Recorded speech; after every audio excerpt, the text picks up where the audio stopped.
যদি কোনোদিন নসিব আল্লাহ দেয় তাহলে দেখবেন রওজা শরীফে 3 প্রকারের হাজি যায়। এক প্রকারের হাজি, তার নাম দিয়েছে আমি সেলফি হাজি। কি হাজি? সেলফি হাজি, বুঝেন না? খালি মোবাইল। রওজা শরীফের পাশে যে সেলফি তুলতেছে, আহা, আমার মন ছিল জুতা দিয়ে বাইরে এখান থেকে বের করে। আশ্চর্য, বুঝেই না যেখানে কে ঘুমিয়ে আছে, ও বুঝেই না এখানে আল্লাহর হাবিব ঘুমানো আছে, ও বুঝে না এখানে সৃষ্টির ফাউন্ডেশন ঘুমিয়ে আছে, ও বুঝে না উনার কারণে আল্লাহ সৃষ্টি সাজিয়েছে, ও বুঝে না উনার কারণে মেহশর কায়েম হবে, ও বুঝে না উনার কারণে কোটি কোটি উম্মত জান্নাতের দরজা খুলে পাবে। আল্লাহু আকবার। বুঝেই না হাজার হাজার মুসলমান,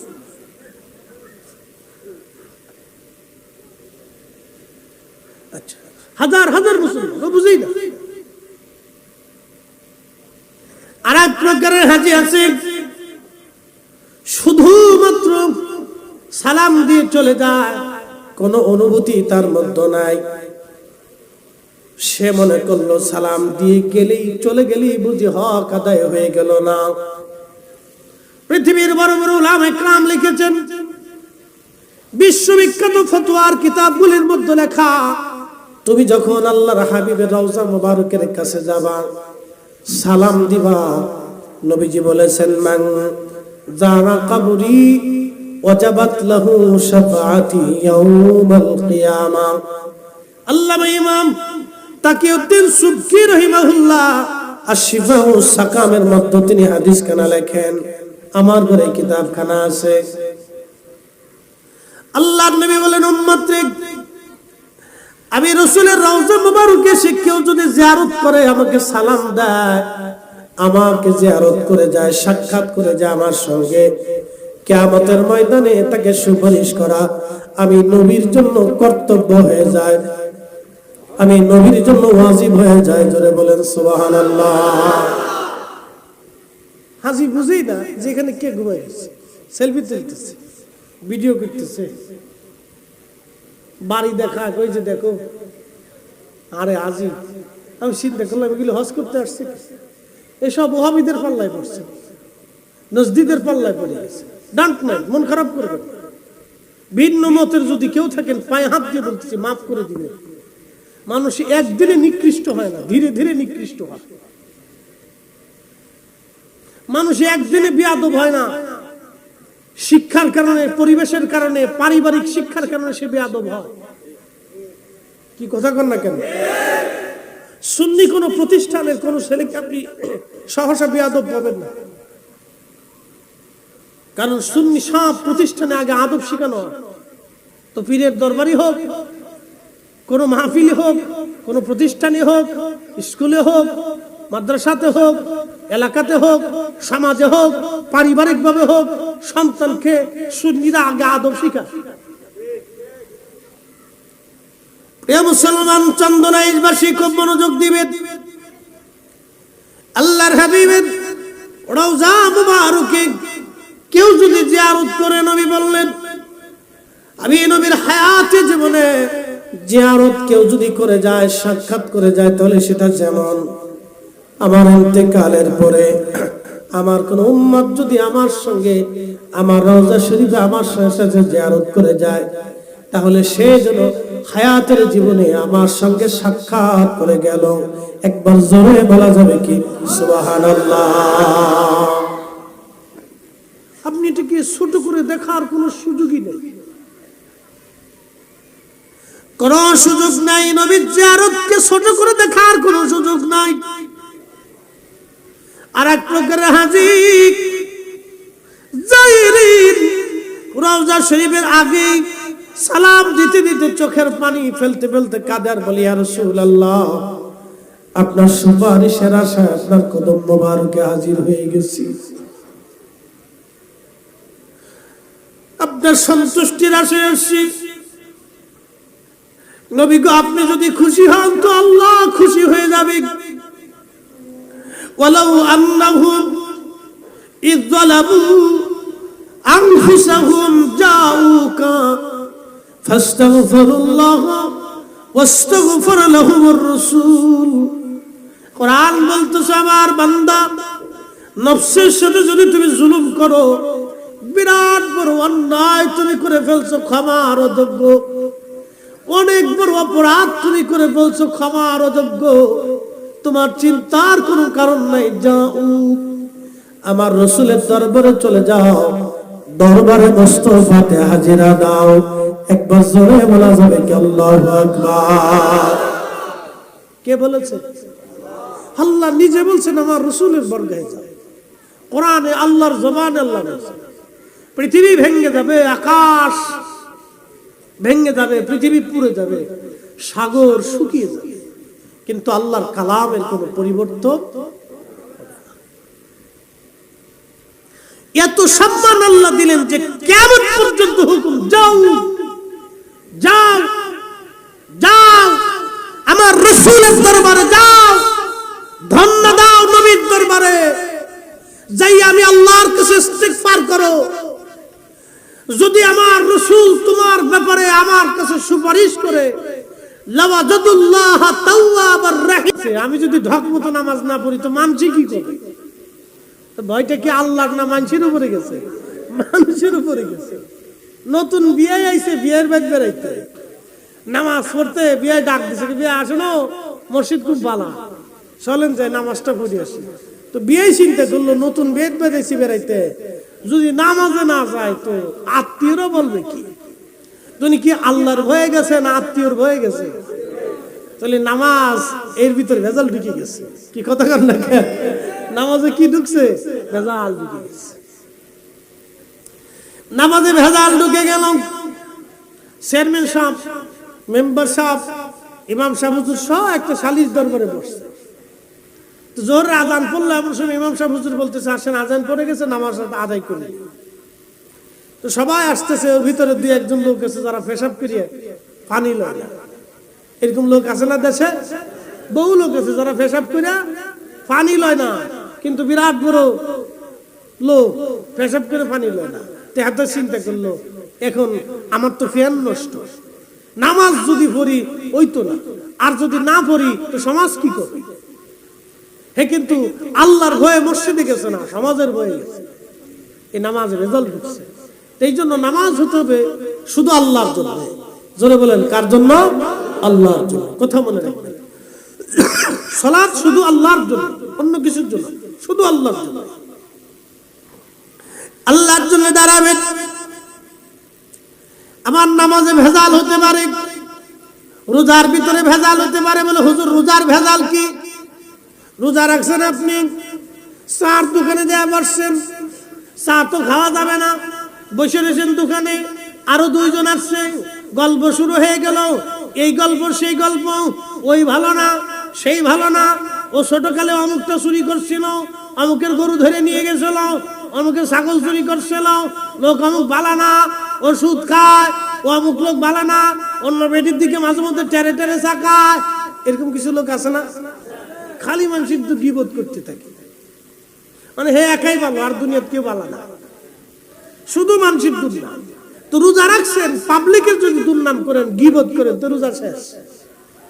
ও রোজার মূল্য নেই, এটা মূল্যহীন হয়ে যায়। তো রোজার ভিতরে ভেজাল হতে পারে, যাকাতের ভিতরে ভেজাল আসতে পারে। বলে হুজুর এটা আবার কেমন? আমাদের দেশে কিছু মানুষ যাকাত দেয় মানুষ দেখানোর জন্য, লুঙ্গি দেয় 3টা, ছবি তুলে 9টা। কথা কন না কে? যাকাত না ফাজলিমি? ফাজলিমি, ফাজলিমি। এতে 4 পয়সা দাম। এটার ভিতরে ভেজাল ঢুকছে। যাকাতে ভেজাল হতে পারে, নামাজে ভেজাল হতে পারে, রোজাতে ভেজাল হতে পারে।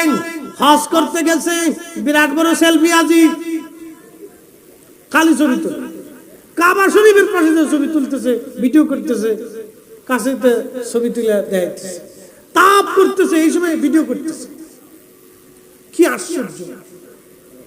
আল্লাহর ঘর তাওয়াব করতেছে, আবার কারো দিয়ে জুতা পাই দিয়েও তাওয়াব করতেছে। নাউজুবিল্লাহ, কি আসতে কবে না? আপনারাও পাই দিয়ে জুতা পাই দিয়ে তাওয়াব করবেন? কোনটা?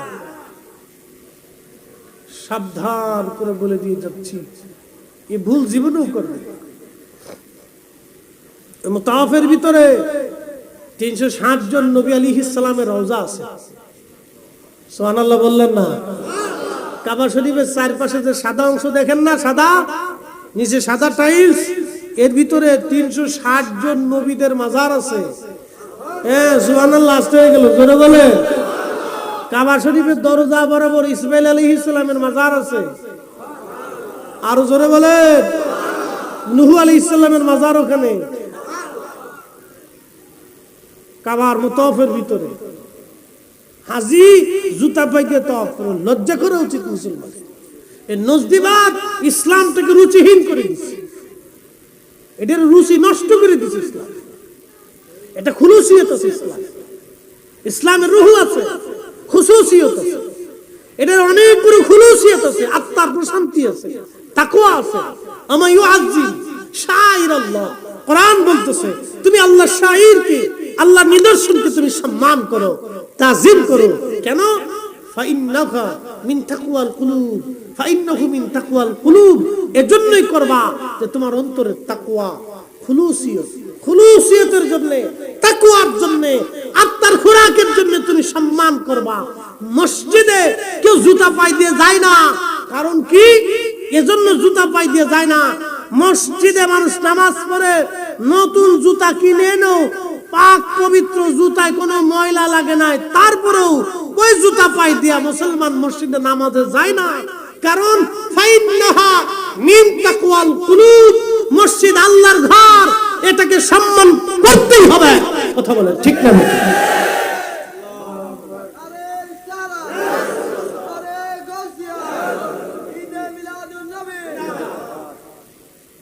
ফাইন্নাহা মিন তাকওয়াল কুলুব। নজদিবাদ ইসলাম থেকে রুচিহীন করে দিচ্ছে। আগে মানুষ চাকরি করার আগে, বিদেশ যাওয়ার আগে, কোথাও যাওয়ার আগে মার পার মধ্যে ধরে সালাম করছে, মা দোয়া করে। কথা ঠিক কিনা? কেন? মা কি? মায়ের একটা রাতের ঋণ আমরা শোধ করতে পারবো? আমার ছোটকালে সেই পায়খানা, পেশাব সবাই দুর্গন্ধে সরে গেছে, কিন্তু একজন ব্যক্তি যায় না, তিনি মা। আরে মার পা ধরে সালাম দেওয়া কেন? মার পা যদি জিব্বা দিয়ে চাইতেও দাও, জিব্বা দিয়ে মার পা যদি চাইতে পরিষ্কার করে দাও, তারপরে হক আদায় হয় না। কি কথা কন না কেন? মার পায়ে ধরে মুসলমান সালাম দেবে, এটা শিরিক বানাইয়া। আমার দেশের এই বেদাতি নজদিমুল্লাহ সারা দেশের মুসলমানদের যুবকদেরকে বেয়াদব বানাইতেছে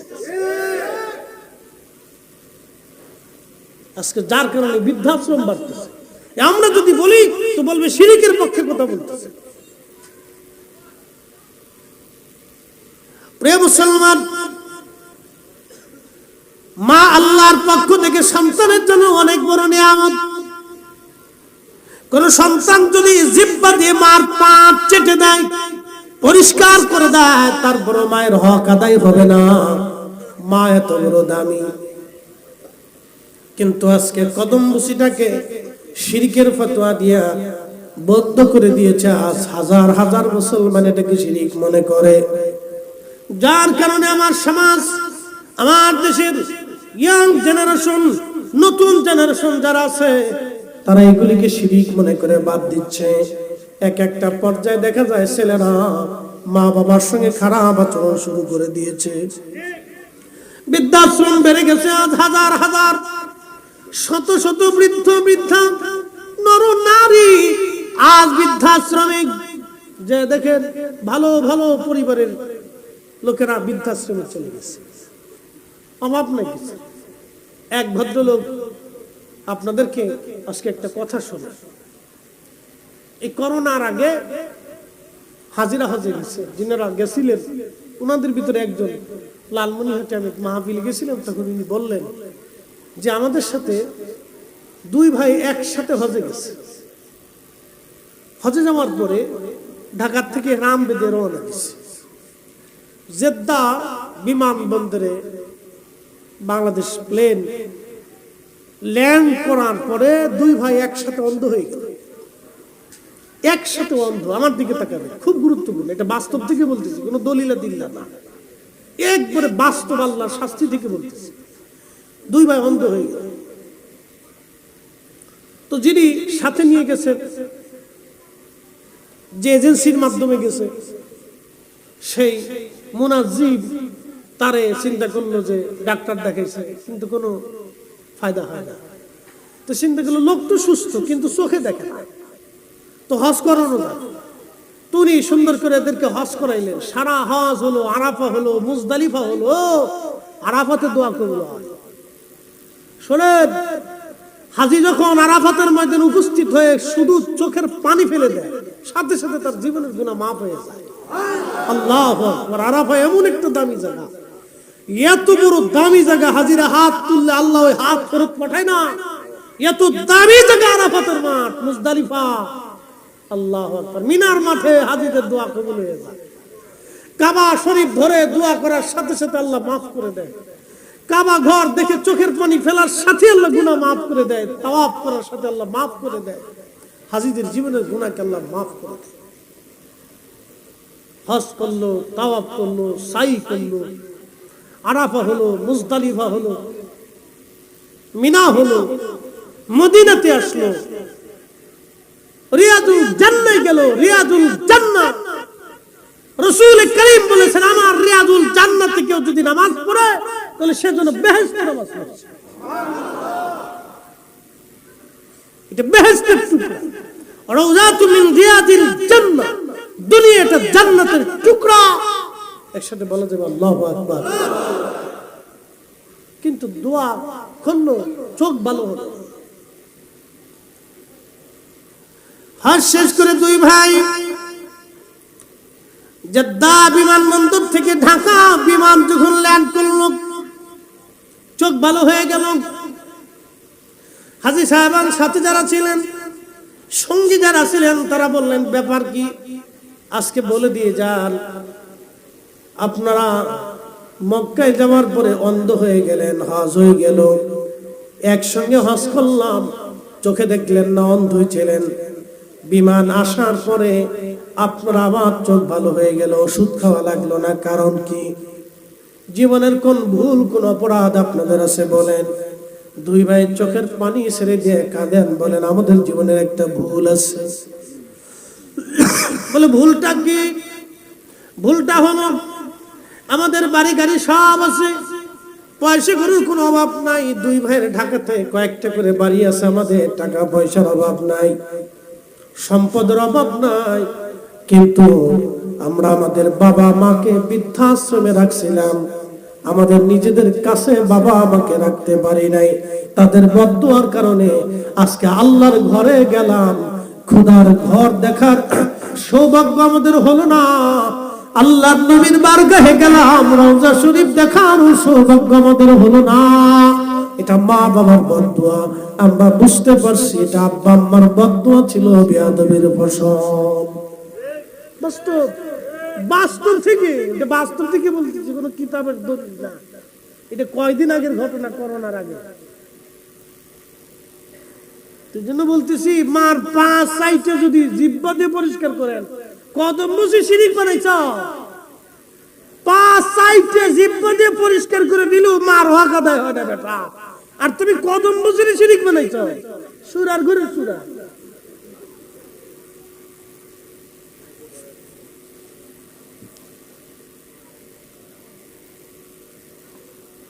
প্রিয় মুসলমান, মন খারাপ করবেন না, শক্ত ভাষায় এই জন্য বলতেছি, সমাজ অন্ধকারের দিকে নিমজ্জিত হয়ে যাচ্ছে। আমরা চাই আমাদের সন্তানরা আদব ওয়ালা হোক। কি কথা কোন ঠিক কিনা?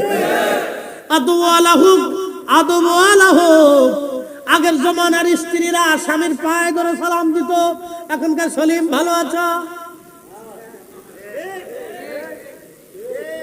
ঠিক আসতে কোনকে জোরে কর। তাই সালিম, সকালে বাজারে নাস্তা নিয়ে এসো, রান্না করতে পারবো না। কি কপালের আলার বউরি! এই বউ যার নসিবে জুটছে, দুনিয়ার থেকে জাহান্নাম দেখে গেছে। ওর কপালের সুখ নেই, বুঝতে পারছি? আদব, আদব, আদব। ডোন্ট মাইন্ড, মন খারাপ করবে, দুঃখের সাথে বলতেছি।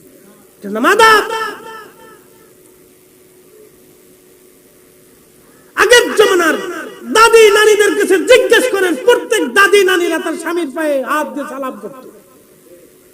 জিজ্ঞেস করেন, যান আপনার মাকে জিজ্ঞেস করেন, আপনার বৃদ্ধ মাকে যে জিজ্ঞেস করেন।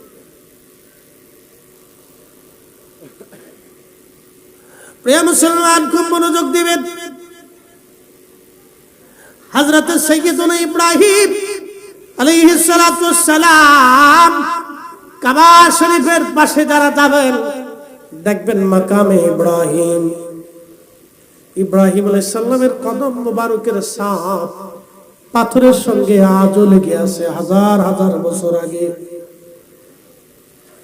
হাজার হাজার হাজার হাজার বছর আগের কথা।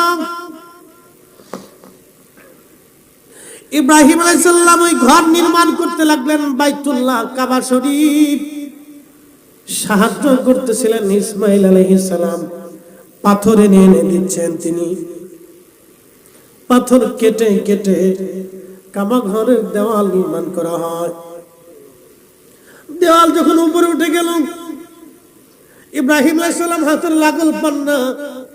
ওই সেই মাকামে ইব্রাহিমের পাথরখানা ইসমাইল আলাইহিস সালাম নিয়ে আসলেন। ওই পাথরখানার উপরে সাইয়্যিদুনা ইব্রাহিম আলাইহিস সালাতু ওয়াস সালাম তিনি ওইখানে দাঁড়াইলেন। কদম মোবারক পাথরের মধ্যে দেবে গেল। এখন আমরা ইঞ্জিনের মাধ্যমে, লিফটের মাধ্যমে আমরা উপরে উঠি, কিন্তু সাইয়্যিদুনা ইব্রাহিম আলাইহিস সালামের পাথর কাউকে উঠানো লাগে নাই। উনি যত উপরের দিকে পাথর গাঁথতে লাগলেন, পাথর অটোমেটিক উপরের দিকে চলে যায়, ততই উপরের দিকে চলে যায়। একসাথে বলা যাবে কি আল্লাহু আকবার। পা মুবারকের দাগ বসে গেল, এখনো আছে। মাকাম ইব্রাহিমের কাবা শরীফের পাশে যে একটা ছোট্ট আপনি আয়না দিয়ে, গ্লাস দিয়ে ওটা ঢেকে রাখছে, খুব সুন্দর দেখা যায়। ওটার ভিতরে সাইয়্যিদুনা ইব্রাহিম আলাইহিস সালামের পা মুবারকের ছাপের সেই পাথর এখনো আছে। আরে সাইয়্যিদুনা ইব্রাহিম আলাইহিস সালাম যদি জুতা পায়ে থাকতেন তাহলে ওই পাথরে জুতার চিহ্ন থাকতো, পা মুবারকের চিহ্ন থাকতো না। উনি খালি পায়ে আল্লাহর ঘর সম্মানের সাথে খালি পায়ে জুতা ছাড়া খোদার ঘর নির্মাণ করেছে, তাওয়াফ করেছে। আর এখনকার দিনে নজদিবাদের মুসলমানরা জুতা পায়ে দিয়ে খোদার ঘর তাওয়াফ করে, এগুলি মুসলমান হতে পারে না। কথা কোন ঠিক কিনা? আমরা বললে বলবো শিরকি, বেদাতি, মাজার পূজা।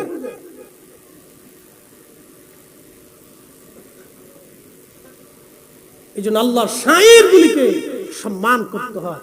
এটা তাকওয়া, খুলুসিয়তের জন্য, তাকওয়ার জন্য, ইখলাসের জন্য করতে হয়।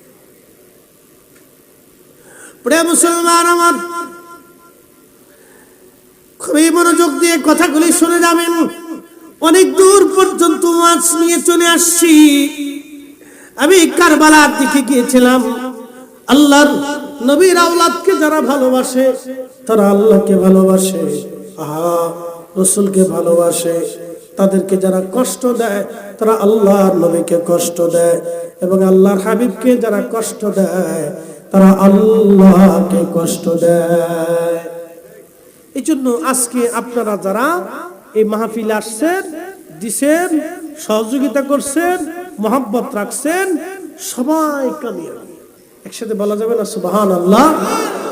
ওই যে বলছিলাম, নামাজে, রোজাতে, জিকিরে, ফিকিরে, হজে, তাওয়াফে ঝামেলা আসতে পারে, কিন্তু আল্লাহর হাবিবের মহব্বতের চোখের পানির ভিতরে কোনো ঝামেলা। এই কথা কন না কেন? ঠিক না বেঠে? এই পানিতে ঝামেলা আছে?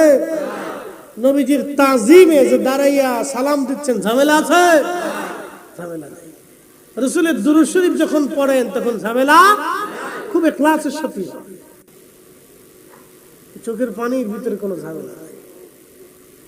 এই জন্য আল্লাহ রাসূল সুনান ইবনে মাজার ভিতরে একটা হাদিসে রাসূল করিম সাল্লাল্লাহু আলাইহি ওয়াসাল্লামের সাথ ফরমান, ও আমার উম্মত তোমরা শুনে নাও, ও আমার উম্মত তোমরা শোনো, তোমরা শোনো, তোমাদের চোখের পানি মাছির মাথার পরিমাণ কণা দিয়ে একটু বে পড়ার সাথে সাথে তোমাদের জীবনের সব গুনাহকে আল্লাহ মাফ করে দেয়, মিটাই আল্লাহ শেষ করে দেয়, গুনাহকে মিসমার করে দেয়।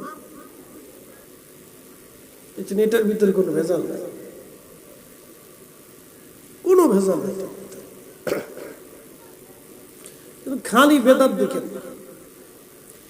এই যে আমাদের দেশে বেদাতের ফতোয়া দিয়ে মিলাদ, কোরআন খতম, এই কালেমা খতম, ফাতিহা খানি, দোয়া দুরূদ বন্ধ করে দিচ্ছে। লাভ হয়েছে কার বলেন তো?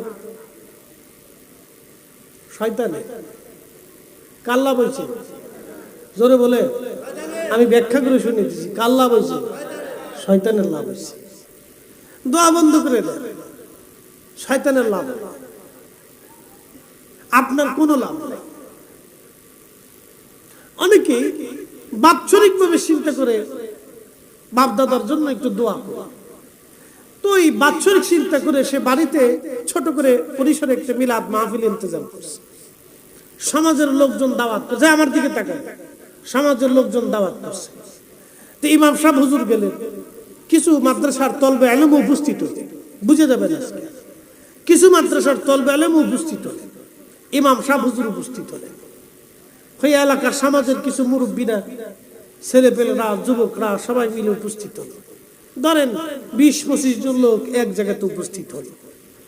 উপস্থিত হওয়ার পরে ইমাম সাহেব হুজুর কোরআন শরীফ তেলাওয়াতের মাধ্যমে মিলাদ শরীফ চালু করলেন, শুরু করলেন। আচ্ছা আপনারা বলেন তো, প্রত্যেক কোরআনের হরফে হরফে কয়টা করে নেকি হয়েছে? জোরে বলেন না, আরো জোরে বলেন।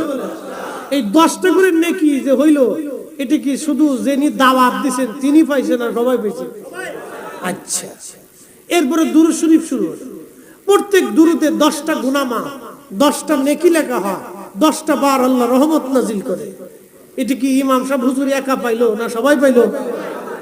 আচ্ছা, যখন দোয়া শুরু হইল তখন দোয়া ইমাম সাহেব হুজুর কইতেছে, আল্লাহ যারা এখানে আসছে তাদের বাপ মারা আজকে সওয়াব দিও না, যিনি আজকের মাহফিলে দাওয়াত করছে তার আব্বা আম্মার কবরে সওয়াব দাও। এরকম কোন দোয়া আছে? দোয়ার ভিতরে ফাঁসিলটি আছে, দলাদলি আছে। যা আল্লাহ যারা আমলিক করে তাদের সবারই সওয়াব দাও, যারা বিএনপি করে এদের কবরে সওয়াব দিও না। দোয়ার ভিতরে এরকম সিস্টেম আছে? আমরা আজকে সুন্নি মাহফিলে দোয়া করতেছি, আল্লাহ যারা আজকে আমরা এই এলাকার সুন্নি আছে তাদের সওয়াব দাও, যারা গায়রে সুন্নি আছে তাদের দিও না। এরকম কোন দোয়া আছে? দোয়াটা আমরা সবাইরই শরীক করছি। যে বেটা দোয়া মানে না, মিলাদ মানে না, তার বাপের কবরে সওয়াব দিচ্ছে। কি কথা বল? যে বেটা দোয়া মিলাদ মানে না, তার বাপের কবরে 14 গোষ্ঠীর কবরে সওয়াব দিয়ে দিচ্ছে। তার বাবার বংশের সবার নামে দোয়া করে দিচ্ছে, আল্লাহ এই গ্রামের যা ইন্তেকাল করছে আল্লাহ সবার কবরে তুমি নেকি দাও, তাদেরকে মাফ করে দাও। কি দোয়া করছে না? তাহলে দোয়া বন্ধ হলে লাভ হয় কার? শয়তানের। জোরে বলেন, দোয়া বন্ধ হলে লাভ হয় কার? তাহলে দোয়া চলবে না, না আসতে বলেন, দোয়া চলবে, কোরআন খতম চলবে, মিলাদ মাহফিল চলবে, জিকির মাহফিল চলবে। রাসূলের একজন সাহাবী ছিলেন, তার নাম আবু রাজিব আহলে সুফার সাহাবী। ওনার জীবনীর ভিতরে আসছে, আল্লাহ রাসূল ওনাকে বলতেন, রে আবু রাজিব, তুমি যত পারো তোমার জিহ্বাকে আল্লাহর জিকির দিয়ে সিক্ত রাখো। কারণ যত সময় তুমি আল্লাহর জিকির দিয়ে জিহ্বাকে সিক্ত রাখবা, তত সময় আল্লাহ তোমাকে সালাতের মধ্যে গণ্য করে। আসতে হয়ে গেল না? জোরে বলবেন না সুবহানাল্লাহ? হ্যাঁ, বুঝে যাবে রাসূল করিম সাল্লাল্লাহু আলাইহি সাল্লামের কথার কত দাম। আল্লাহর নবী বলেন, আবু রাজিব, যত সময় তুমি তোমার জিহ্বাখানাকে আল্লাহর জিকিরে সিক্ত রাখবা, তত সময়টা আল্লাহ তোমার আমলনামায় সালাত বলে গণ্য করে নিবে আমার আল্লাহ।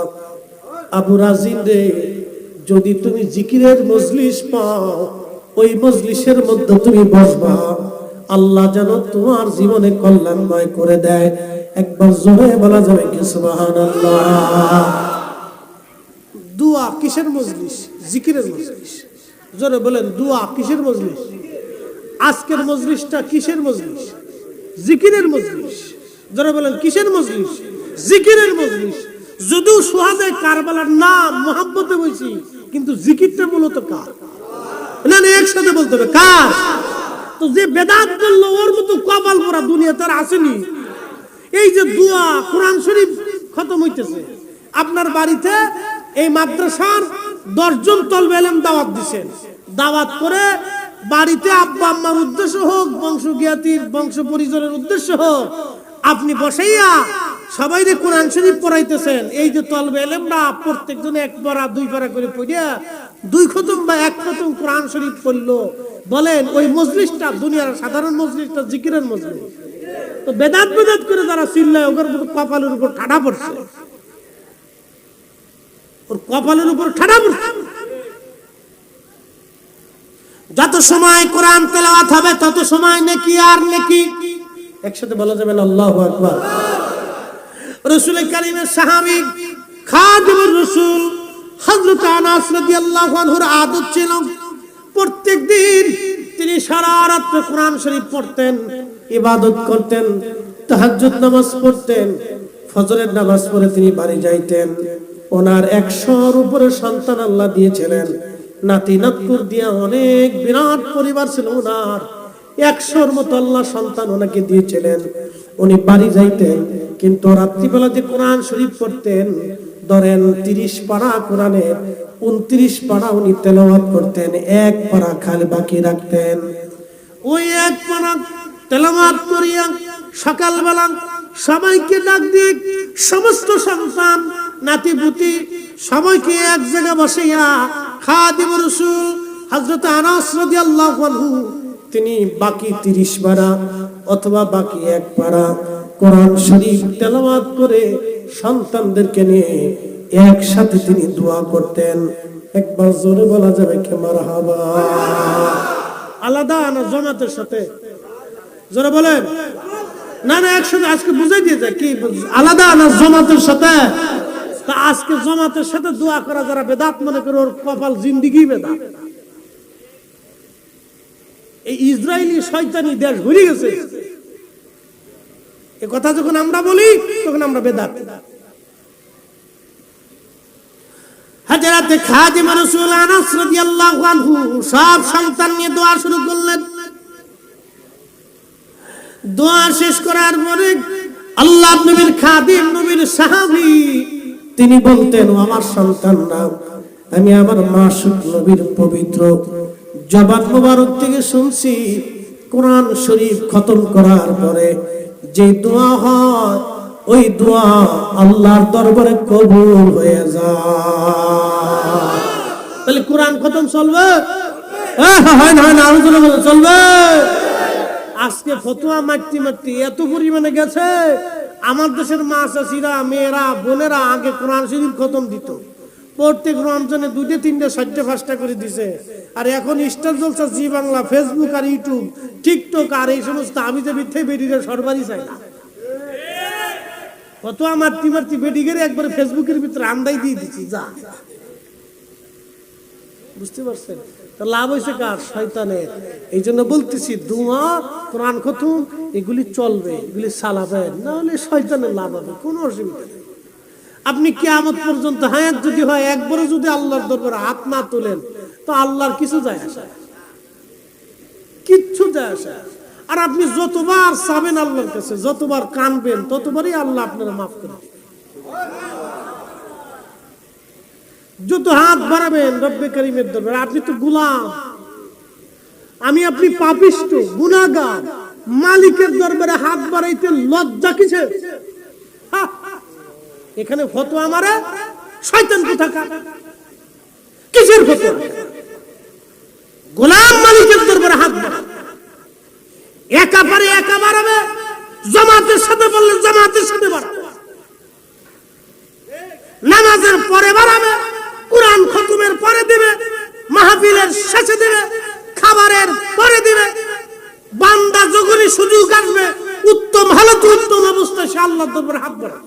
লজ্জা কিসে? আল্লাহু আকবার। প্রিয় মুসলমান, এগুলো বুঝতে হবে সাহাবায়ে কেরামের আদত, সাহাবায়ে কেরামের আমল। খাদিমুর রাসূল জীবনে আর কোনোদিনই লোক কারো নসিব হবে না। তিনার মতো সাহাবী সব সন্তানদেরকে নিয়ে বাকি কোরআন শরীফের 1 পারা তেলাওয়াত করে আল্লাহর দরবারে হাত বাড়ায় সবাই নিয়ে একসাথে দোয়া করতেন ফজরের নামাজের পরে। আর আমরা খালি বেদাত বেদাত বেদাত বেদাতকে শিক্ষিত পারতি পারতি জান শেষ করে দিয়েছি।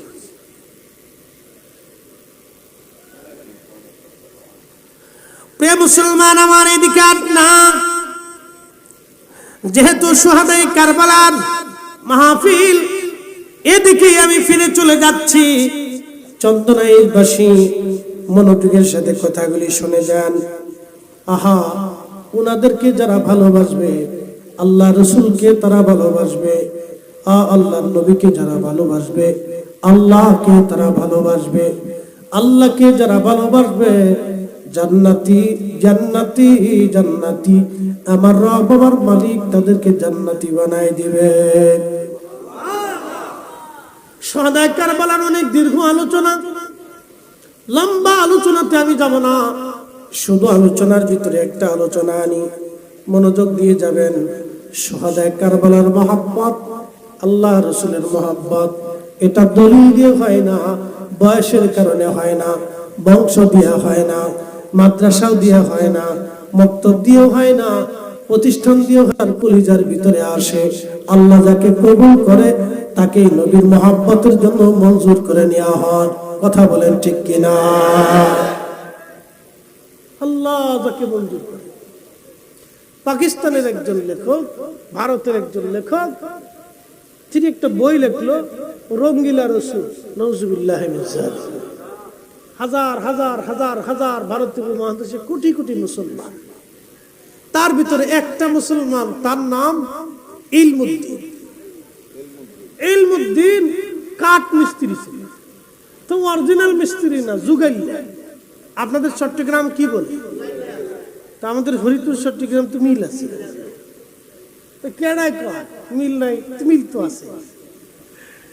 তো যা হোক, জুগাইল্লা, সে জুগাইল্লা মিস্ত্রি, ব্রিটিশ আমল, তখনকার দিনে সামান্য পয়সা দিয়ে কোন রকম তার জীবন চলত। আহা, তার কানে কে যেন এসে বলছে, শুনছো রঙ্গিলা রসুল নামে, সে লেখাপড়া অত কিছু জানতো না, বইটই পড়তে পারতো না, শোনে সে কোন রকম মক্তবে পড়ছে, কোন রকম জুগাইল্লা, কাঠ মিস্ত্রি জুগাইল্লা। ইলমুদ্দিন পাকিস্তানের লাহোরে তার বাড়ি। কে এসে বলছে, শুনছিস নি রে, ইলমুদ্দিন ভারতের এক লেখক রঙ্গিলা রসুল নামের বই লেখা আমার রসুলের চরিত্র নিয়ে বাজে বাজে কথা বলছে। আহা, ইলমুদ্দিনের কলিজার ভিতরে দাও দাও করে আগুন জ্বলে উঠছে। কারণ এটা হতেই পারে, আমার রসুলের সামনে এত বড় গুস্তাখিমূলক কথা ওকে বাঁচতেই দিব না। অনেক পরিশ্রমের টাকা দিয়ে একটা ছুরি কিনছে, শুধু লাহোর থেকে রওনা দিয়ে সে দিল্লিতে আসছে, আইসে সেই রঙ্গিলা রসুলের লেখকরে আদালতের ভিতরে হত্যা করছে। একসাথে বলবেন না আল্লাহু আকবার। প্রেম দেখছেন? প্রেমের কোন দলিল, প্রেমের জন্য কোনো সময় নেই, রসুলের মহব্বতের জন্য কোনো কিতাব লাগে না, অনেক বড় সাইকুল হাদিস হতে হয় না, অনেক বড় মুফতি আজম হতে হয় না, অনেক স্টাডি করতে হয় না, অনেক বড় ইউনিভার্সিটির ডক্টরেট ডিগ্রি অর্জন করতে হয় না। রসুল প্রেমের জন্য রিকশাওয়ালা, দিন মজুর, ঠেলা গাড়িওয়ালা, সিএনজি ওয়ালা, অটোওয়ালা, সাধারণ শ্রমিক, শিক্ষিত অশিক্ষিত, ওই আপনার কৃষক আর দিন মজুর শ্রমিক, সে যেই হোক, কলিজার ভিতরে রসুলের মহব্বত ঢুকে গেলেই তার জীবন কামিয়াব হয়ে যাবে। কথা বলে ঠিক কিনা? দলিল লাগে না। ইলমুদ্দিন কলিজার ভিতরে মহব্বত ঢুকে গেছে, মেরে ফেলে দিল, পুলিশ তাকে ধরে নিয়ে গেল। তুমি হত্যা করছো? করছি। সারা ভারতবর্ষে এটা নিয়ে একবারে হইচই পড়ে গেল। আল্লামা ডক্টর ইকবাল তখন জিন্দা, শুনে যান আজকে, আল্লামা ডক্টর ইকবাল তখন জিন্দা, বিশ্ববিখ্যাত সেই কবি আশিক রাসূল আল্লামা ডক্টর ইকবাল তখন জিন্দা। মানুষেরা আল্লামা ইকবালের কাছে গেল, আপনি সুপারিশ করেন, না এটা হতে পারে না। উকিল ইলমুদ্দিনের কাছে গেছে, দেখেন শিক্ষা দীক্ষা নেই, ইলমুদ্দিনের কাছে যা বলতেছে, ইলমুদ্দিন তুমি যদি একটা কথা আদালতে বলো তাহলে আমি তোমাকে জামিনের ব্যবস্থা করব। বলে কি কথা? বলে তুমি শুধু বলবা যে আমি আমার এই বুঝে শাড়ি নেই, ওই সময় আমি আমার অসুস্থতা ছিল, সেন্টিমেন্ট দুর্বল ছিল, আমি এটা বুঝে শাড়ি, ভুল হয়ে গেছে। ইলমুদ্দিন গর্জন ছেড়ে বলল, উকিল, যার প্রেমের মালা গলায় দিয়েছি তার জন্য কাফেরকে হত্যা করেছি, যদি জীবন দিতে হয় জীবন দেব, মিথ্যা বলতে পারবো না। একসাথে বলেন আল্লাহু আকবার। এটার নাম প্রেম, ইশকে রাসূল। মহব্বত দুই ধরনের, একটা মহব্বতে সিফাতি, দাড়ি রাখছেন মহব্বতে সিফাতি, টুপি দিয়েছেন মহব্বতে সিফাতি, ডান হাতে খাবার খান মহব্বতে সিফাতি, খাবারের পরে মিষ্টি খান মহব্বতে সিফাতি।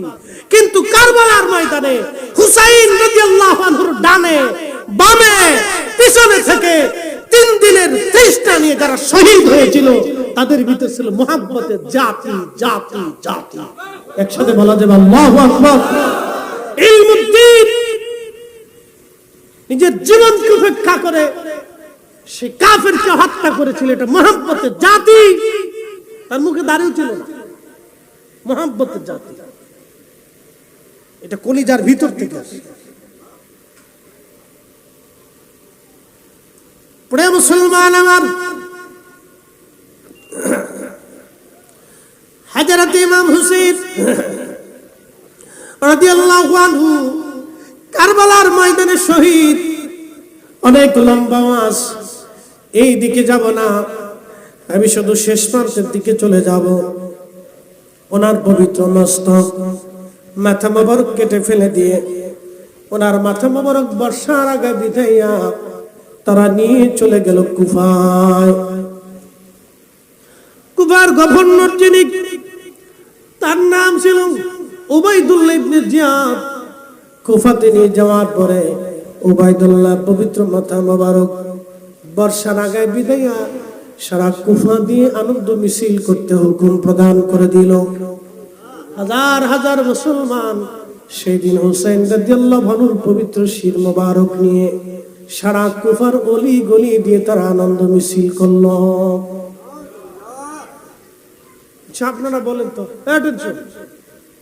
যারা সেদিন আনন্দ মিছিল করছিল, কালেমা সারা, সবার কালেমা ছিল, সবার কোরআন ছিল, সবার হাদিস ছিল, সবার দাড়ি ছিল, সবার নামাজ ছিল, সবার রোজা ছিল, সবার হজ ছিল, সবার যাকাত ছিল, সবার ইয়াকিন ছিল, আখিরাতে বিশ্বাস ছিল, মুহাম্মদুর রাসূলুল্লাহ সাল্লাল্লাহু আলাইহি সাল্লামের কালেমার উপরে ইয়াকিন ছিল। কিন্তু একটা জিনিস ছিল না, সেটার নাম মুহাব্বতের রাসূল, হব্বে রাসূল।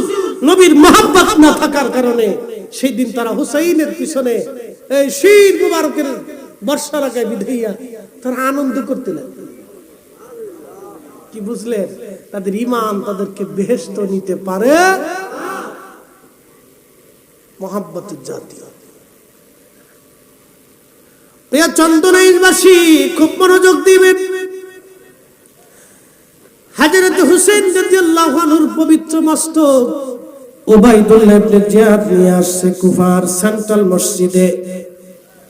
সেন্ট্রাল মসজিদ আনার পরে মসজিদের মিম্বরে উবাইদুল্লাহ বসা। আমার প্যারা নবীজির দৌহিত্র ইমাম হুসাইন রাদিয়াল্লাহু আনহুর মস্তক মোবারক নিয়ে ওনার পায়ের সামনে একটা প্লেটের উপরে হুসাইন রাদিয়াল্লাহু আনহুর মাথা মোবারক রেখে দেওয়া হয়েছে। হাজার হাজার মুসলমান মসজিদ আসছে নামাজ আদায় করার জন্য। তখনকার দিনের আমির ওমরা যারা ছিলেন তারা নামাজ পড়াইতেন। ধরেন আপনাদের চট্টগ্রামের ডিসি সাহেব যিনি, তিনি নামাজ পড়াবেন। এসপি সাহেব যিনি, তিনি নামাজ পড়াবেন। চন্দনাইশের যিনি চেয়ারম্যান সাহেব আছেন, তিনি নামাজ পড়াবেন। চন্দনাইশের যিনি টিউনো আছেন, থানা প্রধান আছেন, সরকারি কর্মকর্তা, তিনি নামাজ পড়াবেন। আচ্ছা আপনারা বলেন, এরা সবাই যদি নামাজ পড়ায় তাহলে আমার দেশে কি দুর্নীতি থাকবে? জোরে বলেন। হ্যাঁ, এটা হাতুড়ের দাম হয় 1 কোটি টাকা, যেটা দাম আছে 175 টাকা। এটা লিস্ট করছে 1 কোটি টাকা দাম আছে। কত বড় সুর। ডন মাইন্ড মনে কিছু নেবেন না, এগুলি সবাই না। আবার এমনও সরকারি কর্মকর্তা কর্মচারী আছেন 1 টাকাও ডান বাম হয় না, ঘুষ নেবে না। সাথীরা ঘুষ খায় কিন্তু সে খাবে না। কি আছে না? নাই, বহু আছে। আমার এক চেয়ারম্যান সাহেব একদিন বললেন, এই ফটিকছড়িতে আমি মাহফিলে গেলাম, এক চেয়ারম্যান ভদ্রলোক আসলেন।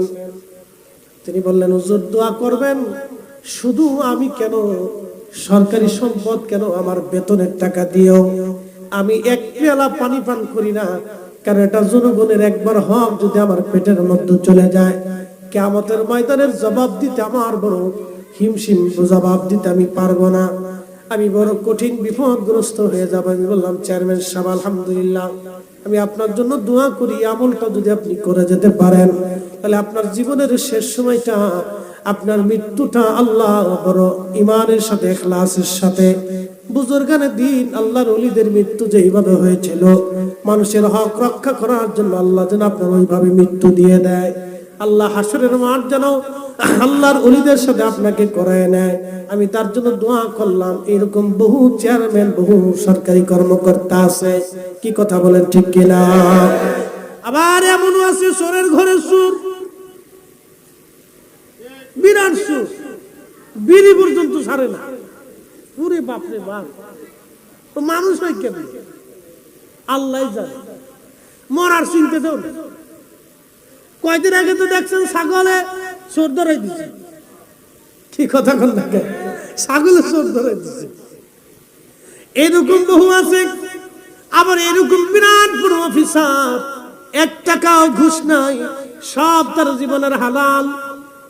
একসাথে বলা যাবে কি আল্লাহু আকবার।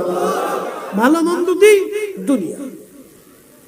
তো তৎকালীন সময় আমির উমরারা নামাজ পড়ে, তো বুঝতেই পারতেছেন উবাইদুল্লাহ ইবনে জিয়াদ নামাজ পড়াইতেছে। আপনারা বলেন, কেরাত যদি অশুদ্ধ হয়, আপনারা কি তার পিছনে নামাজ পড়বেন? হ্যাঁ, তাহলে বুঝা গেল তারা কারি ছিল, তাদের পিছনে তৎকালীন জমানাতে বড় বড় উলামা ইকরাম নামাজ পড়েছে। তারা ওই জমানার ভালো ভালো কারি, ভালো আলেম ছিল, কুরআন সুন্নাতে বড় পরিপক্ক ছিল। সে নামাজ পড়াইতে আসছে, কিন্তু নামাজের সামনে মিম্বরের নিচে যার মাথা মোবারক, তিনি সুলতানে কারবালা, তিনি সাইয়্যিদা শাবাবি আহলিল জান্নাহ, তিনি সেই ব্যক্তি যার শরীরের রক্ত, গোশত, চুল, চামড়া সব আল্লাহর হাবিবের দেহ মোবারকের অংশ। একসাথে বলা যাবে না আল্লাহু আকবার। আহা, বুঝে যেতে হবে আপনাকে। উবাইদুল্লাহ ইবনে জিয়াদ মিম্বারে বসা, মাথা মোবারক নিচে আস, তিনি ভাষণ দিচ্ছেন।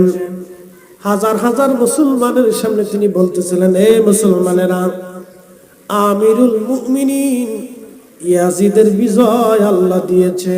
একবার জোরে বলেন নাউজুবিল্লাহ। আমাদের দেশে কারো কারো মুখে ইয়াজিদের প্রশংসা শোনা যায়, তাহলে সেই দিনের উবাইদুল্লাহ আর আজকের উবাইদুল্লাহর ভিতরে তফাৎ নাই। কথা কন না কেন, জোরে বলেন। সেই দিনের উবাইদুল্লাহ ইবনে জিয়াদ আর আজকের উবাইদুল্লাহর ভিতরে তফাৎ নাই, দুটোই এক কাতারেরই। আমিরুল মুমিনিন ইয়াজিদের বিজয় দিয়েছে, নাউজুবিল্লাহ। আর মিথ্যাবাদী হুসাইনের পরদে আল্লাহ দিয়েছে, বলে নাউজুবিল্লাহ। সেই দিন মসজিদের ভিতরে হাজার হাজার মুসল্লি, একজন মুসল্লির জবান থেকে প্রতিবাদ আসে নাই, কিন্তু মসজিদের ভিতরে একজন মুসলমান বসা ছিলেন, তার নাম আব্দুল্লাহ ইবনে আফিফ ছিলেন অন্ধ। তিনি চোখে দেখতে পারতেন না, অন্ধ, চোখে দেখতে পারতেন না। তিনি মসজিদের কোণে, তিনি আর স্থির থাকতে পারেন নাই। এত বড় অপমান আহলে বাইত রাসূলের শানে আর সহ্য হলো না। ইশকে রাসূল কলিজার ভিতরে দাও দাও করে জ্বলে উঠল। তিনি দাঁড়ায় গেলেন, হুঙ্কার ছেলে বলেন, হে মারজানার ছেলে, হে মারজানার ছেলে উবাইদুল্লাহ ইবনে জিয়াদ রে, আমি ইবনে আফিফের চোখ যদি আজকে ভালো থাকতো, আমি অন্ধ যদি না হতাম রে, আজকে এই মসজিদের ভিতরে তোকে আমি হত্যা করতাম। দুশমনের রাসূলকে তুই আমিরুল মুমিনিন বানাইছ, আর আমার রাসূলের আহলে বাইত রাসূল সুলতানে কারবালাকে মিথ্যাবাদী বানাইছিস। আল্লাহি আমার চোখ যদি ভালো থাকতো আজকে মসজিদের ভিতরে তোকে কতল করতাম, হত্যা করতাম। নবীজির পক্ষে এই কথা বলার জন্য সেই দিন ইবনে আফিফকে মসজিদের বাহিরে এনে জবাই দেওয়া হলো। উনি ওনার নিজের জীবন দিয়ে দিলেন সেই দিন, কিন্তু ইয়াজিদ বাহিনীর কাছে মাথা নত করেন নাই। একবার জোরে বলা যাবে আল্লাহু আকবার।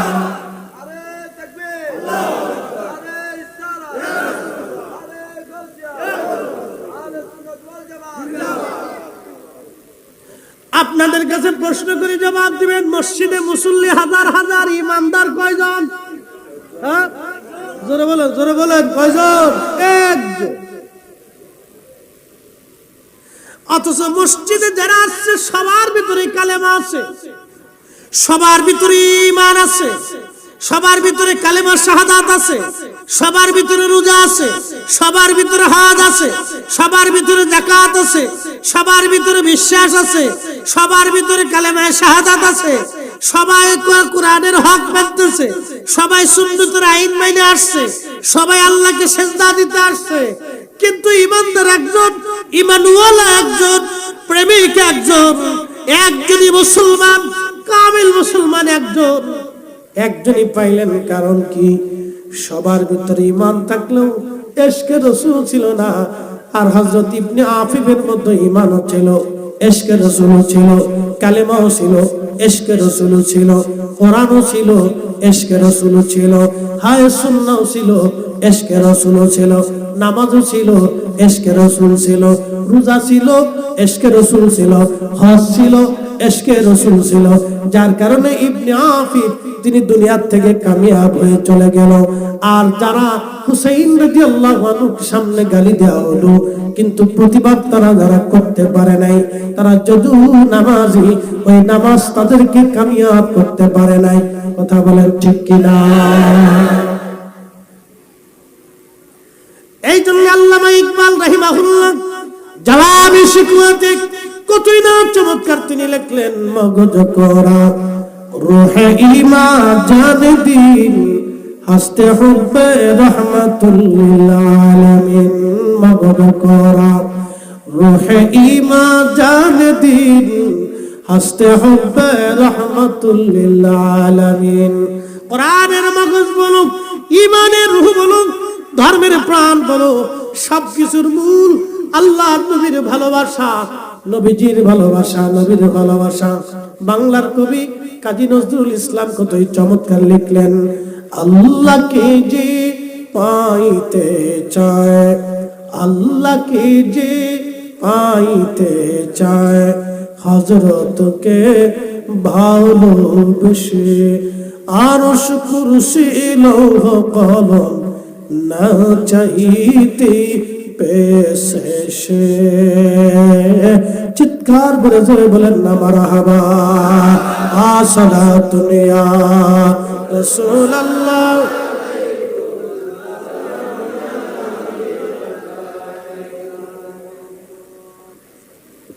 আপনাদের বুঝতে কি কোনো অসুবিধা? বেশি লম্বা করতে পারবো না। আপনারা জানেন আমাদের দেশে রাজনৈতিক অস্থিরতা আছে। আমাদের তো ঢাকা ব্যাক করার প্রয়োজন, দীর্ঘ পথ। তো আপনাদের দুয়াতেই আমরা ইনশাল্লাহ সহি সালামতে চলি। আল্লাহ দুর্ঘটনা, আপদ বিপদ থেকে আল্লাহ হেফাজতে রাখে।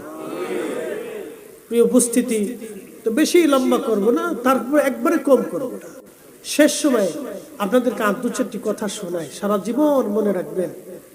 এই বয়ান আমার আগে আজকে আমরা যে 20তম মাহফিলে আমরা উপস্থিত হয়েছি, বাকি 19 বছরে কত আলেম আসছে।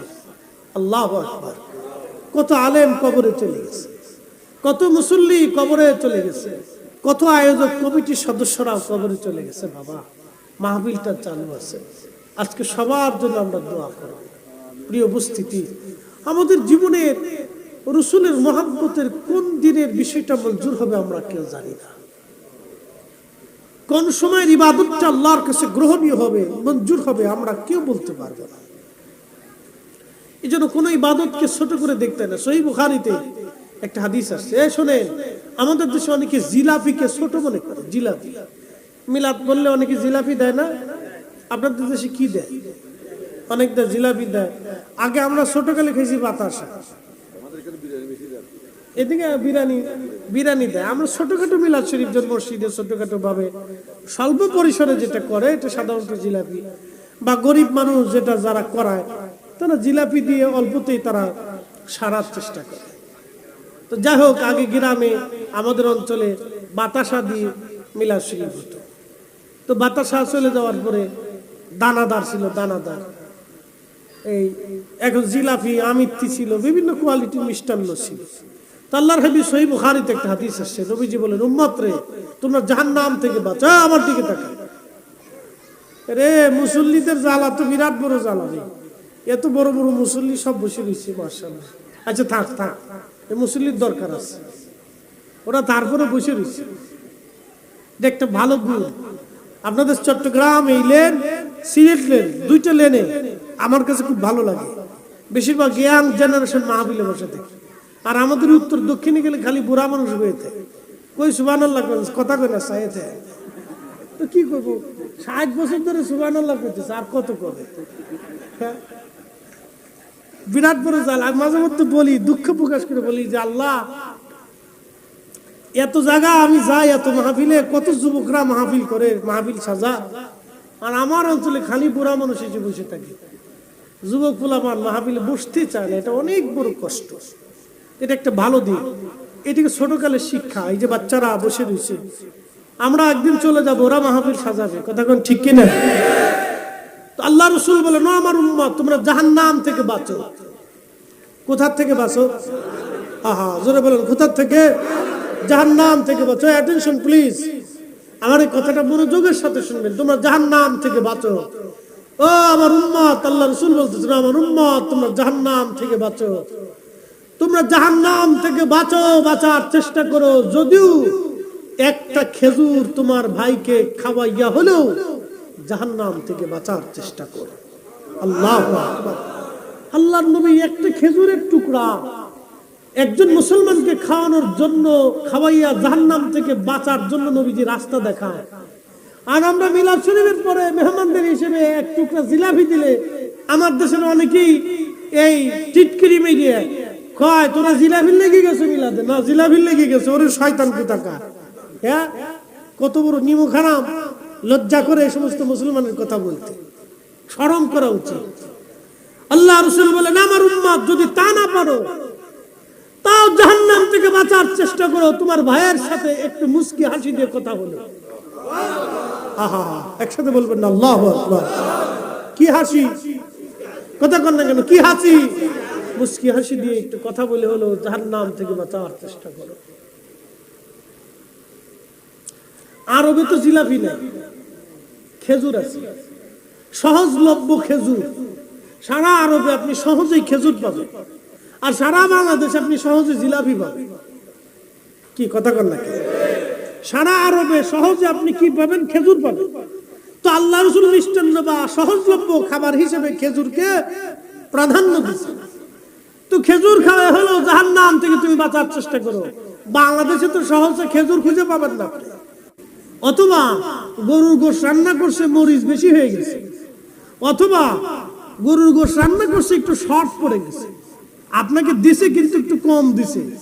তা আমাদের অনেকের একটা বদ অভ্যাস আছে, এই খাবারের সময় রাগারাগি করে শর্টপট করে উঠে চলে যায়। তো খাবার দিবার পারবি না, দাওয়াত দিছিস কে? এই সমালোচনা, আলোচনা, গালিগালাজ করতে করতে চলে যায়। এগুলি করবেন না। বাবাজি একটা কথা মনে রাখবেন, মেহমান যিনি মেজবান, তিনি চেষ্টা করে মেহমানকে ভালো কিছু আপ্যায়ন করার জন্য। কথা ঠিক কিনা? খাবার যার সামনে আছে খাইয়া আলহামদুলিল্লাহ করবেন যে আল্লাহ তুমি যথেষ্ট ভালো খাবার খাওয়াইছো। এর চেয়ে তো কত নিম্ন খাবার আমার দেশের কত মানুষ খাইতেছে। আবার অনেকে আছে আজকে রাতে অনেকে খাবারও পাবে না। কথা কর না কেন? কথা, আজকে রাতে অনেকে খাবারও নসিব হবে না। তা আল্লাহ আপনাকে দুইটা খাওয়াইছে, এটা শুকরিয়া আদায় করতে হবে। কেউ যদি আপনাকে খাওয়ায় তার কৃতজ্ঞতা আদায় করতে হবে। জাপানে, কোরিয়াতে, চীনে, থাইল্যান্ডে, এই এই এই অঞ্চলগুলিতে, ইন্দো প্যাসিফিক অঞ্চলগুলিতে আপনি যদি দেখেন তাহলে দেখবেন যে আপনি যদি কারো উপকার করেন তাহলে ওরা মাথা নিচু করে আপনাকে ধন্যবাদ দেয়। আর আমরা বাংলাদেশে যদি আপনি কারো উপকার করেন তা আপনার আইকেলা বাস দিয়ে দেয়। এই জন্য আমাদের দেশের মানুষের কপালের পরিবর্তন হয় না। টাকা যদি একবার হাওলাত নেয় তাহলে আর দিবার মন চায় না। কথা কন না? টাকা চাইতে চাইতে তার ফোনের টাকাও শেষ, পায়ের জুতাও শেষ, মনে যে নিজের টাকা নিয়ে ঘুরতেছে। এগুলি করবেন না, এগুলো অন্যায়। দোকানে বাকি খাইছে আর দিবার নামই নেই, ওই দোকানের সামনে দেওয়া যায় না। মনে হয় যে ওই বেটা এই 36 বছর ধরে দুশ্মনী লাগাই দিচ্ছে। আপনি বাকি খাইছেন, এখন আপনার উচিত তার দোকান থেকে সদাইপাতি করা, কারণ আপনারা সে বিপদের সময় বাকি দিছে, এহসান করছে। এখন আপনার সুখের সময় আপনার তারে এহসান করা উচিত। টাকা যদি পরিশোধ করতে দেরি হয় তা আপনি বলবেন, ভাই পরিশোধ করতে দেরি হইতেছে, আমি বাজার সদাই নিচ্ছি, আপনি মন খারাপ করেন না, আমার যখন সুযোগ আসবে আমি আপনাকে দিয়ে দিই। তারপর লোকটার মনে একটা প্রশান্তি আছে। দেখা যায় যে বাকি নিছে ওই দোকানের সামনে দিয়ে আর সে যায় না। এগুলোই উপস্থিতি, এগুলো আমাদের বুঝতে হবে। আর যৌতুকের টাকা জীবনে নিবেন না। হ্যাঁ ঠিক, এবার কইলেন না, বিষয়টা বুঝতেছি না। একসাথে কর, যৌতুকের টাকা নিবেন না, দিবেন না, ডাউট নাই, মনে কিছু নিবেন না। যারা আগে নিছেন তার মন খারাপ করেন না বাবা, যে হাতে পায়ে ধরে বলতেছি, মন খারাপ করার কিছু নেই। যে ছেলেরা যৌতুক চায় এর সাথে মেয়ের বিয়ে দিবেন না। ঠিক আসতে বলেন কেন? হ্যাঁ আমার দিকে তাকান, মেয়ের বিবাহের ব্যবস্থাকে আপনার হাতে না আল্লাহর হাতে। তার জোড়া কি আমরা সৃষ্টি করছি না আল্লাহ? অখালাকনাকুম মিন যাকারি ওয়া উনসা, জোড়ায় আমি সৃষ্টি করি না, আল্লাহ করছে। আমার হারের সাথে যার মিল হবে, যারা আল্লাহ যারা পছন্দ করে রাখছে, কবুল করে রাখছে, ও আমার কাছে আসবে। যৌতুক দিয়ে আনাইতে হবে কেন? ছোট লোকি ব্যবসা, খয়রাতি ব্যবসা, বিক্রি করে খাওয়া।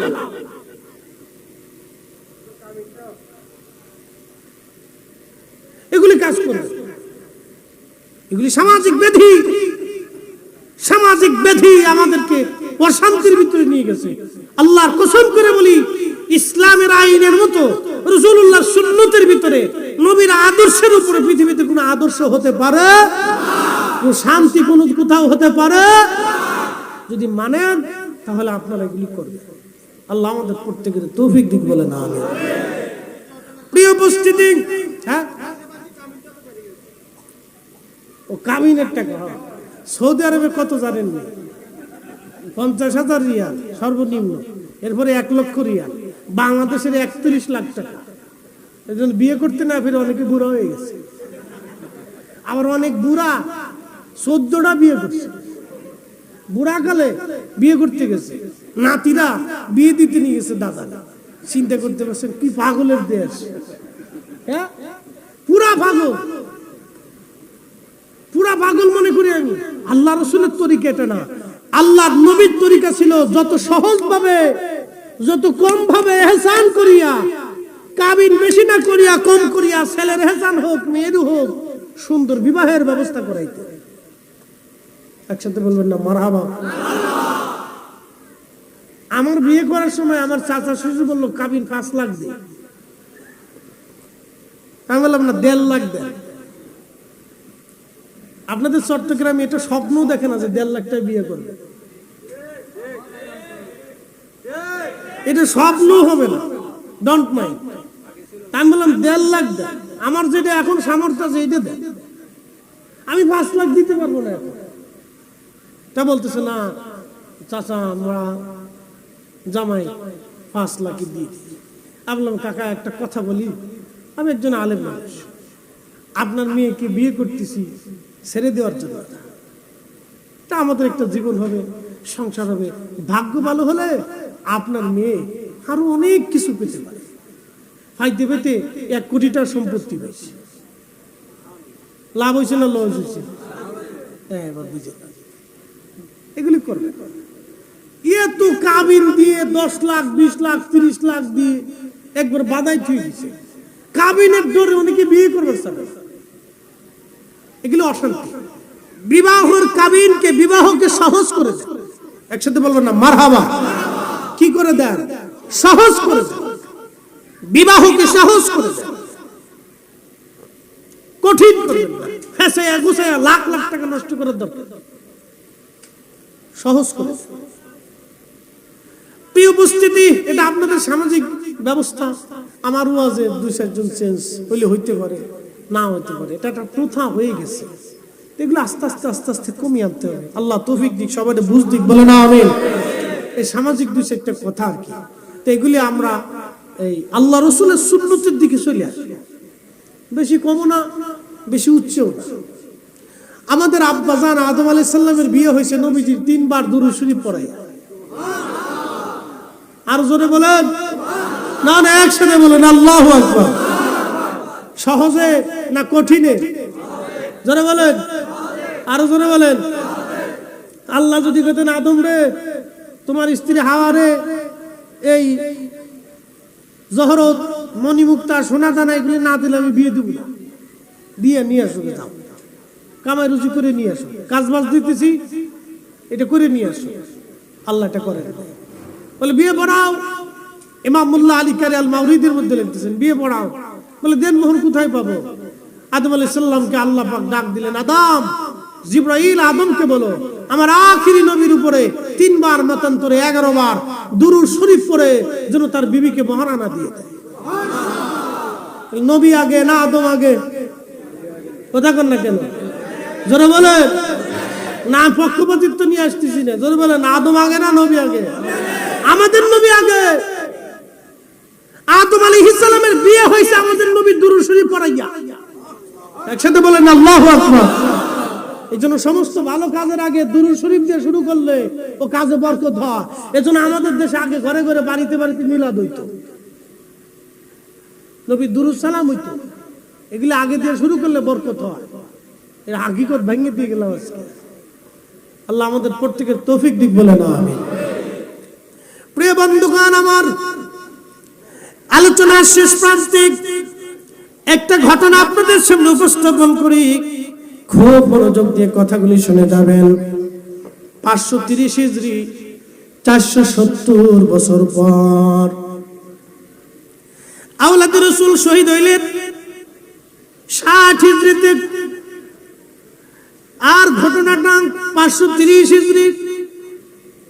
বর্তমানে যে গাজা শহর, এই গাজা শহরের আগে নাম ছিল আসকালান। এই আসকালানে হযরত ইমাম হুসাইন রাদিয়াল্লাহু আনহুর মাজার শরীফ ছিল। ইমাম হুসাইনের মাজার শরীফ 2টা। একটা মাজার শরীফ হচ্ছে মাথা মোবারক বিহীন, শুধু দেহ মোবারক কারবালাতে, আর পবিত্র মস্তক মোবারক, শের মোবারক নিয়ে যাওয়া হলো সিরিয়ার দামেস্কে। ইয়াজিদ বলল বর্ষার আগে ঝুলাইয়া সারা সিরিয়ার দামেস্কের অলি গলি দিয়ে আনন্দ মিছিল করো, ঘোরাও। সারা এলাকার অলি গলি দিয়ে আনন্দ মিছিল চলতেছে। সবাই তো আর ইয়াজিদের পক্ষে না, সাধারণ কিছু আশিক রাসূল রাস্তার পাশে দাঁড়ানো আওলাদে রাসূলকে দেখার জন্য মনে বড় ব্যথা নিয়ে দাঁড়ায় রয়েছে। একজন আশিক রাসূল পবিত্র মাথা মুবারকের পাশে দাঁড়াইয়া তিনি কোরআনের আয়াত তেলাওয়াত করতেছিলেন এইভাবে, আম হাসিবাতা আন্না আসহাবাল কাফি ওয়ার রাকিমি কানু মিন আয়াতিনা আযাবা। একবার জোরে বলা যাবে কি সুবহানাল্লাহ। আসহাবে কাহাব ও রাকিম ওয়ালাদের নিদর্শন বড় আশ্চর্য নিদর্শন। কোরআনের আয়াতের অর্থ হচ্ছে এটা। ঠিক তখনই হুসাইন রাদিয়াল্লাহু আনহুর মস্তক মুবারক, জবান মুবারক খুলে গেল। না না, আর জোরে বলেন আল্লাহু আকবার। তখন তিনি বলতে লাগলেন, আযাবু আসহাবুল কাহফি ওয়ার রাকিবি কানু মিন আযাবু আসহাবুল কাহফি কাতলি হামলি আযামু আসহাবুল কাহফি মিন কাতলি ওয়া হামলি, আমাকে বহন করা, আমাকে হত্যা করা আসহাবে কাহফ থেকে কি কোন অংশে কম আশ্চর্যজনক? তোমরা আমাকে এইভাবে হত্যা করলে, বর্ষার আগে বিদায়া আমাকে তোমরা অপমান অপদস্থ করতেছো। তখন তিনি পবিত্র মস্তক মুবারকে, কপাল মুবারকে চুমু লাগাইলেন। মাথা মুবারক নিয়ে যা হলো বর্তমান গাজা, ফিলিস্তিনের আসকালান শহর, চন্দনাই সেনা মুসলমান আসকালান শহরে নিয়ে যাওয়ার পরে ওইখানে দাফন করা হলো। 530 হিজরি, বর্তমানে যেমন সেটা ইহুদিরা দখল করে নিয়েছে, ওই সময় ওই এলাকা খ্রিস্টানরা দখল করে নিল। মিশরের রাষ্ট্রপ্রধান যিনি, মিশরের বাদশা যিনি, তিনি চিন্তা করলেন হুসাইন রাদিয়াল্লাহু আনহু সুলতানে কারবালার মাজার শরীফ ওইখানে থাকবে, ওনার পবিত্র শের মুবারক, মাথা মুবারক ওই আসকালানে থাকবে, খ্রিস্টানদের অধীনে এটা হতে পারে না, নিয়ে আসা লাগবে আমাকে। তিনি খ্রিস্টান প্রধানকে প্রস্তাব দিলেন, তুমি ওই আসকালান থেকে আমরা শের মুবারক নিয়ে যাব আমাদের সাইয়েদের সুলতানে কারবালা হুসাইন রাদিয়াল্লাহু আনহুর শের আমরা নিয়ে যাব। ওরা প্রস্তাব দিল শের নিয়ে যাও, আমরা খ্রিস্টানদের কোনো আপত্তি নাই, কিন্তু শের মুবারক নিতে হলে আমাদেরকে অর্থ দিতে হবে। বলে কত টাকা লাগবে? বলে 30,000 স্বর্ণ মুদ্রা দিতে হবে। মিশরের রাষ্ট্রপ্রধান, মিশরের যিনি বাদশা ছিলেন, তিনি বললেন হ্যাঁ, আমি 30,000 স্বর্ণ মুদ্রা তোমাদের দিয়ে দিব, তারপরেও পবিত্র শের মুবারক আমাকে নিয়ে আসতে হবে। এই জন্য সুলতানে কারবালা শের মুবারক নিয়ে আসা, এটা আমার জন্য বিরাট বড় ভাগ্যের ব্যাপার। উনি 30,000 স্বর্ণ মুদ্রা দিয়ে দিলেন। শের মুবারক আনতে রওনা হয়ে গেলেন, নিজে রওনা, উলামা ইকরাম নিয়ে সৈন্য সামন্ত নিয়ে গেলেন। আওলাদে রাসূলের পবিত্র রওজা মুবারক দেখার সঙ্গে সঙ্গে সবাই পায়ের জুতা খুলে ফেললেন। সুবহানাল্লাহ বলা যাবে? পায়ের জুতা খুলে ফেললেন সবাই। পায়ের জুতা খুলিয়া খালি পায়ে, নগ্ন পায়ে তারা সবাই গেলেন মাজার শরীফে, যাইয়া মাটি সরাইলেন। মাটি সরাইয়া যখন তিনারা পবিত্র মস্তক উঠাইলেন, 470 বছর আগে যেইভাবে দাফন করা হয়েছিল, 470 বছর পরে চুল মোবারক ওইরকমই আছে, চক্ষু মোবারকের পরিবর্তন নাই, চেহারা মোবারক নূরানি সেভাবে আছে, ঠোঁট মোবারক নষ্ট হয়ে যায় নাই, আর ঠোঁট মোবারকের মলিনতা আসে নাই, রক্ত তখনও তাজা, চুল মোবারক তখনও তাজা, চেহারা তখনও তাজা, আমার হুসাইন তখনও জিন্দা, জিন্দা, এখনো জিন্দা, জিন্দা, জিন্দা। চিৎকার মেরে জোরে বলেন আল্লাহু আকবার।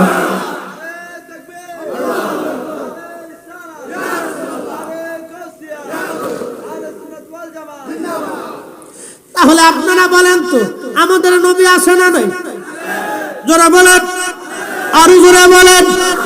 তাহলে প্রিয় নবীর রওজা মুবারকে কোন হাজী যদি যায়, সুন্নি হাজী আশিক রাসূল যখন যায়, তখন তারা চোখের পানি ধরে রাখতে পারে না, সে কান্না করে, সে জানে আমি বারগাহে রাসূলের দরবারে আমি হাজির হয়ে গেছি, আল্লাহর নবীর সামনে আমি হাজির হয়ে গেছি, এখান থেকে আমাকে হাজের মঞ্জুরিয়াত, আমাকে সুপারিশের মঞ্জুরিয়াত, মেহশরের নাজাত, আল্লাহর সন্তুষ্টি নিয়ে যাওয়া লাগবে, কারণ রাসূল খুশি, আল্লাহ খুশি।